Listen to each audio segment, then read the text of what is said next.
Good morning. Today is Thursday, October the 12th. The time right now is 11:10 in the morning, and overnight we have very little action in terms of volatility. Equity markets in the States continue to edge higher, with the Dow Jones going up by 0.2%. We can see that the high remains at 33,898.2, which was last recorded on Tuesday. So this the market did not react very much to the PPI numbers, which actually rose more than expected. We can see headline numbers was expected to only rise to 0.3. It came in 0.7 from the previous month of 0.2. So we have an obvious pickup in inflation at the producer price level.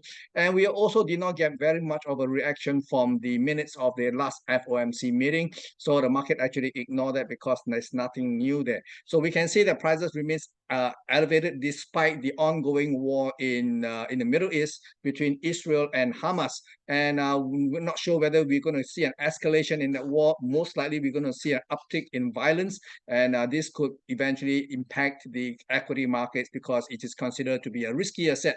So let's take a look at the S&P 500. Now, S&P 500 also closed on a strong note.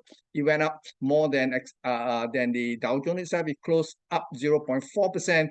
The high remains at 4,385.46, which was last traded on Tuesday. We can see the price remains an upside elevation, with the nearest possible top side at about 4,400 levels. And eventually, if the market do take out this level, I do see a possibility of a challenge of 4,442 levels to 4,464 levels. So do watch out for this level of prices. Eventually, the market may actually gun for those levels. And in the Nasdaq 100, we can see Nasdaq actually have a stronger rebound. We have a 0.7 increase in the Nasdaq 100 itself. So it's the strongest among the three major equity index. You can see prices traded to a high of 15,248.2, and this is even higher than what we saw the day before. So among the various stock indices, definitely market is focusing on the Nasdaq right now. Now, this is a level of prices which I have previously mentioned that could attract some kind of selling interest. Market is already marginally above this bracket of prices at the top end of 15,245. So the high traded at 15,248 is marginally higher. So there's a possibility it may not even hold. So going forward, let's take a look at the possibility of a challenge of 15,618.85. If the market did take out this level, it would be a breaking of structure, meaning to say that it's a possibility market may eventually trade even higher. So do watch out for that possibility. And over in Asia, we can see that the good vibes on Wall Street has actually rubbed off. In Asia, we can see this morning Hang Seng actually traded to a high of 18,392, which is just marginally below where I thought the selling interest may be consolidating. That level is 18,397 to 18,572. So do expect some kind of selling interest to emerge from this bracket of prices. Okay. And over the Nikkei, we can see Nikkei also managed to ramp higher. Again, very, very similar to what we see in the Hang Seng market. High traded is 32,380, just marginally below where I think the selling may actually re-emerge. That level is 32,400 to 32,500 in the futures contract. So do watch out for some kind of selling interest to actually cap this run-up in prices. And over in the dollar itself, we can see the dollar index continues to edge lower. Okay, this is the futures contract. You can see that in the dollar itself, we can see dollar has been pulling back somewhat. Okay, high traded is 107.05, and the low traded recently in the futures contract is 105.31. So we do see a bit of a support here because this is the nearby support area. Let me give you the bracket itself. Prices. Let me see. Let me zoom in for you. You can see that the prices has been trading very much challenge this level here, which I have previously marked out to be a level of support. The level is 105.45. Market low last night was 105.31. So imagining breakthrough. However, on a close-to-close basis, it did not. So this level is still going to be keenly watched by me. I think there's a possibility it may hold temporarily, but I think there is the momentum for the market to actually edge lower. Ideally, we see a move back to 104.20 to as low as 103.98 level. So 104 is possibly an another level to watch if the market continues to break lower. Okay, now over in the principal currency, we can see euro versus the dollar has edged higher to 106.35 overnight, with a possibility that this may be a temporary stop on its way to the to challenge a high side, because we have a break of structure here, because the market recently take out a marginal high here at 106.17, and this is may not be major, but to me that is a break of character, meaning to say if we do see a pullback, there's a possibility the market may go even higher to 107.30 to 107.50 levels over time.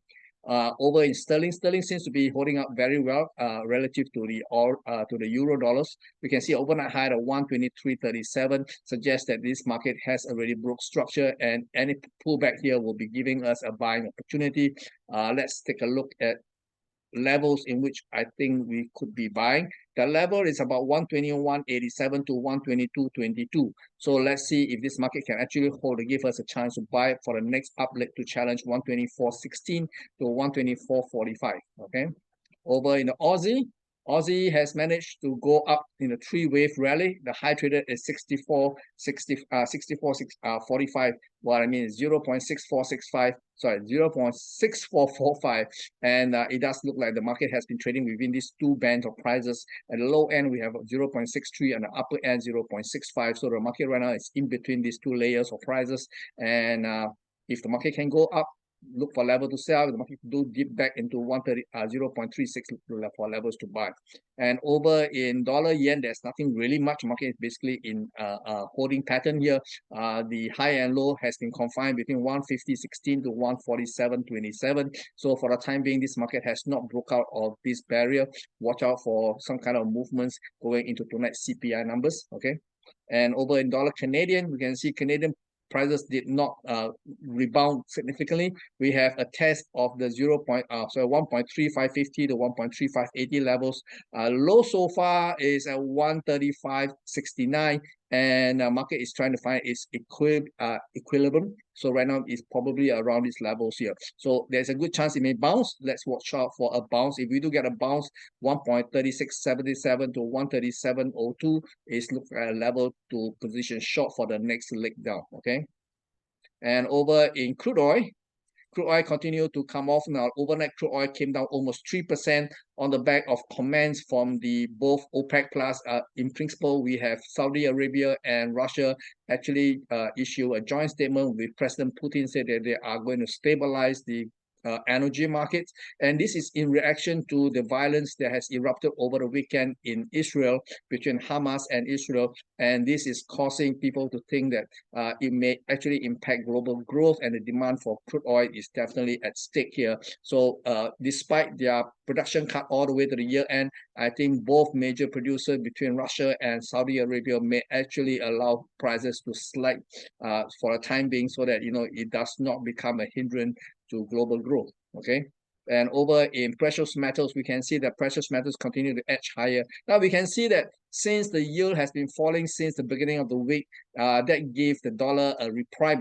Basically, the dollar has been retracing back, and this gave gold and silver a chance to actually rebound, because throughout this period from 1,947 all the way to 1,810, the market here in gold market has been pressured by the rise in the yield. So now the yield is easing off a little bit. That gives the precious metal a chance to rebound. Now prices now, as we are speaking, have a high of $1,878.70, not that far away from the swing high that we saw just last week at $1,879.80.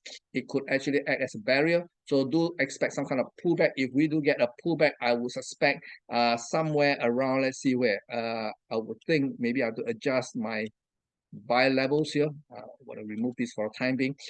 Could be looking at $1,844.50 to $1,852.50. So if we do get a pullback within this bracket of prices into this green colored zone, I think that would be a great level to actually look to pick up some more gold position. Okay. Over in silver, we see the same thing. Silver has managed to edge higher. High traded this morning is $22.15, and this is within this bracket of prices which I marked up to actually represent areas of selling potential selling interest. The level is $22.11 to $22.21. So do look out for some kind of resistance going forward. If the market break this level, the next area to look out for will be $23.37 to $23.59. Now, over in Bitcoin, we don't see that much of a big move here. Let me see the Bitcoin prices. Okay, Bitcoin actually edged lower to $26,540, which is a buy zone. Previously, in yesterday's update, I did mention 26,386 to 26,600 is a good level to actually pick up Bitcoin. And true enough, yesterday we have a dip into this level with a low of 26,540 and then end up as a hammer. So this is a reversal signal. So technically, there is a good chance that the market may bounce off from here. Okay. So that's all I have for you for today. In the meantime, you take care. And tonight we have CPI numbers. So do look out for that.